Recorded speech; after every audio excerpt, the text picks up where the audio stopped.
তো মানুষ জেনা করে দুই জায়গায়, একটা হলো বন্ধুত্ব করে মহাব্বতের মাধ্যমে প্রেম করে, আরেকটা হলো টাকার মাধ্যমে।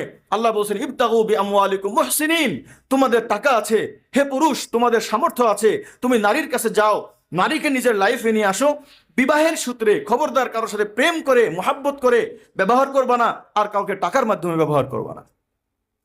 মুহতারাম হাজিরিন, তো তারা কি করেছে? এই বিবাহটাকে কঠিন করেছে। এই যে ইবতাগু বিআমওয়ালিকুম, আপনি যে নারীকে বিবাহের জন্য তালাশ করবেন, তারা করে দিয়েছে কি বিবাহটাকেই কঠিন করে দিয়েছে। আচ্ছা বলেন তো, আমার একটা গ্লাস দরকার, এই গ্লাসটা যদি এই গ্লাসটা আমার দরকার, কিন্তু এই গ্লাসটা বাংলাদেশ আউট হয়ে গেছে অথবা খুবই পাওয়া যাচ্ছে না, আমি আরশিনগর মোহাম্মদপুর সব জায়গায় ঘুরে ঘুরে এই গ্লাসটাকে আমি পাচ্ছি না, তখন আমি কি করবো? আর একটা গ্লাস নিয়ে চলে আসবো না? ওই গ্লাসের জন্য কি আমাকে নতুন করে বয়ান করা লাগবে? তো বিবাহকে কঠিন করে দিয়েছে তারা, বিবাহের ব্যবস্থাপনা কঠিন করে দিয়েছে। একটা বিবাহ আমাদের দেশে কি পরিমাণ কঠিন দেখবেন। অল্প মোহরের কথা বললে অনেকে চিল্লায় ওঠে, ওরা অল্প মোহর দিয়ে বিয়ে করে।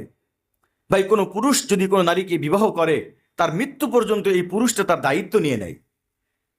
একজন পুরুষ মানুষ নিম্নে এ সমাজে তার স্ত্রীর পিছনে কমপক্ষে বছরে 1.5 লাখ টাকা, হুজুর এখানে আসেন, 1.5 লাখ টাকা খরচ করে। একবারে গরিব যারা আছে তারাও বছরে 1.5 লাখ টাকা খরচ করে স্ত্রীর পিছনে।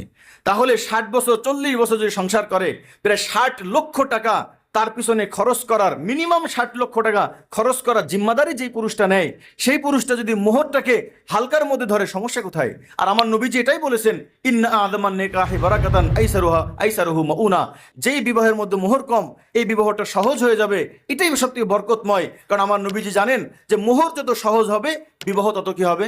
সহজ হবে।